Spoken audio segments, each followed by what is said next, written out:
Бүгүнкү күндө халал белгилери бизнеске айланып бараткандай көчө жарнактарында бренд катары колдонулуп жарнамалардан түшпөй калганы чыныгы ишеним ээлерин капалантып турат. Негизи эмнелерге халал көбөлүк берилиши керек? Халал кызматынын түрлөрү кандай жана келечекте бул жаат кандай өнүгөт?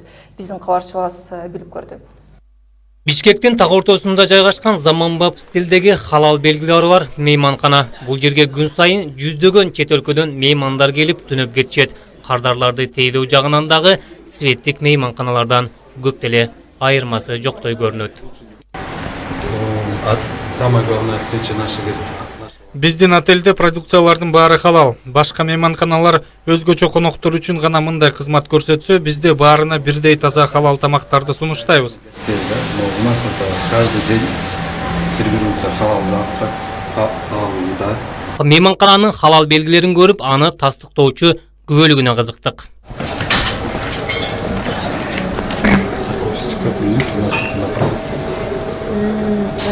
Халал деген отелде кызматтарга болгон халал документ жок болсо, бул дүкөнгө толук кандуу баардык кызматтар үчүн халал күбөлүгү берилген экен. Дүкөнгө киргенде эле биздин көзүбүзгө халал азыктардын катарында турган кадимки эле бал урунду. Көчөдөгү бал менен бул дүкөндөгү балдын кандай айырмасы бар?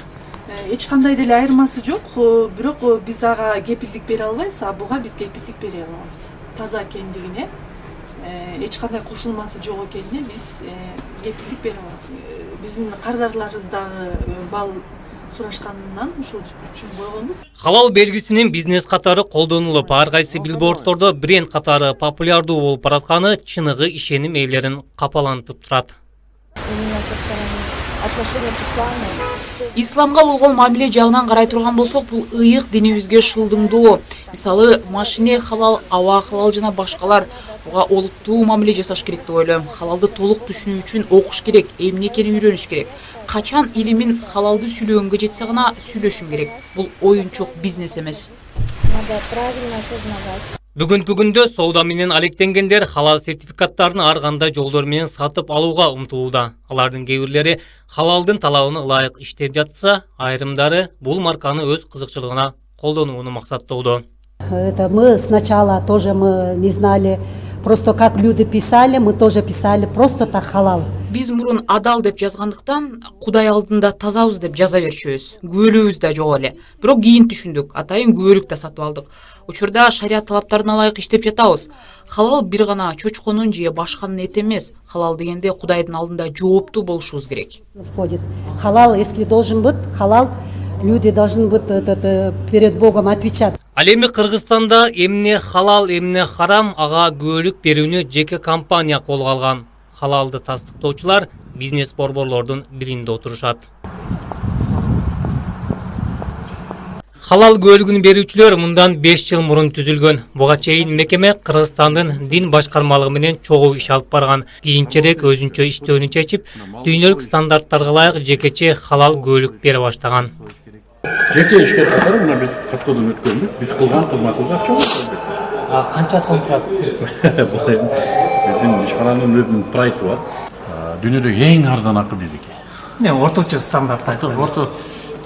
Орточосу бир жылга биз 15-20 миң сом керек.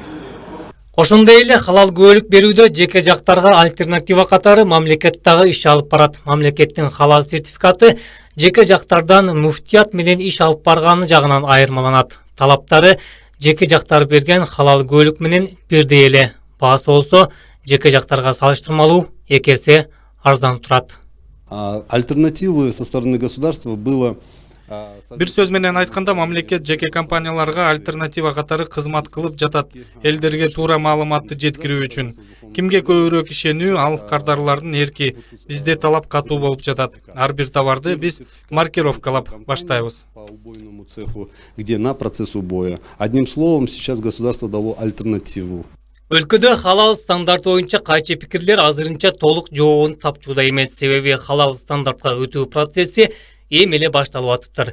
Жакынкы жылдары халалдын дүйнөлүк стандарттарына ылайык жаңы тейлөө жааттары пайда боло баштайт. Халал эс алуу, халал пансионат, халал мончо, халал такси, халал косметика деген бизге жат түшүнүктөр кадимки жашообуздун бир бөлүгү болуп калуусу ыктымал. Халал менен харамды айырмалай билүү биздин диний билимибиздин көз каранды болуп калат. Исмат Ибрагимов, Мээрим Маданбекова, телеканал 11. Дал ушул адал темасынын тегерегинде кепти муфтияттын фатва бөлүмүнүн адиси Токтогаз уулу Бактыяр мырза менен улантмай болуп турабыз. Саламатсызбы, Бактыяр мырза? Адегенде эле сизден сурайын деп атам, адал менен халал түшүнүгүн айтып берсеңиз. Бисмиллахир-рахманир-рахим. Албетте адал деген сөз бул кыргыз тилинде айтылган сөз. Ал эми халал деген бул арабчада, анан азыркы дүйнөлүк сөз болуп кетти деп айтсам жаңылышпайм да. Адал дегенде биз эмнени түшүнөбүз?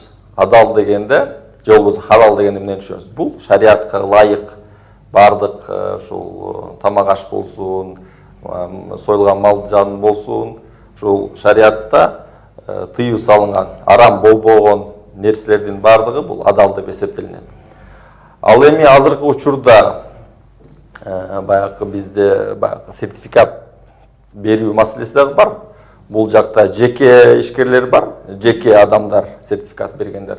Ошондой эле азыркы тапта биздин кыргыз стандарт менен муфтияттын биргеликте дагы өзүнүн стандарты бар. Ошол халал бере турган. Бул жакта эки тарап берет да, биргеликте өкмөт, анан биргеликте Кыргызстан мусулмандардын дин башкармалыгы.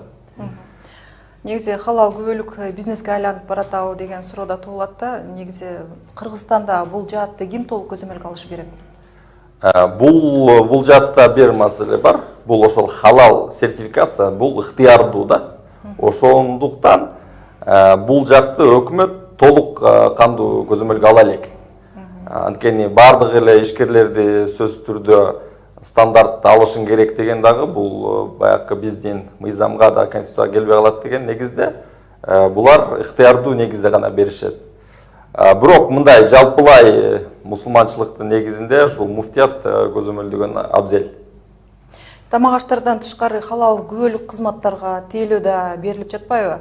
Бул канчалык туура? Бул эми мындай да, биздин эгер коомчулугубуз өзү жалпысынан мусулман болуп, ошол мусулманчылыктын талаптарын толук аткарганда, бизде мындай сертификация түшүнүгү деле болмок эмес. Бирок тилекке каршы биз азыркы учурда аралаш жашайбыз да, башка диндердин өкүлдөрү бар, башка ошол дин тутунгандар бар, тутунбагандар бар. Бирок ошол дин тутунгандардын талабын орундатуу максатында ушул заманбап мындай талап болуп атат, ушул берүү маселеси дагы. Анткени динди тутунган адамдар талап кылышат экен.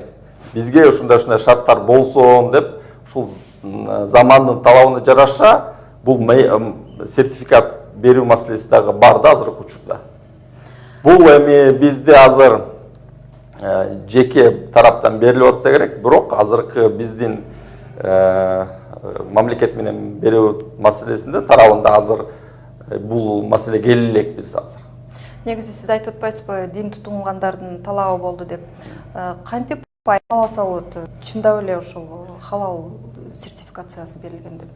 Бул жерде мындай, алар берүүдө дагы ошол ишкана дейлибизби, же болбосо мейманкана, ошол чындап эле баягы диний талаптарды көзөмөлдөөчү органдар барбы ошону? Жок, бул жерде көзөмөлдөй турган, чындап эле халал экенин.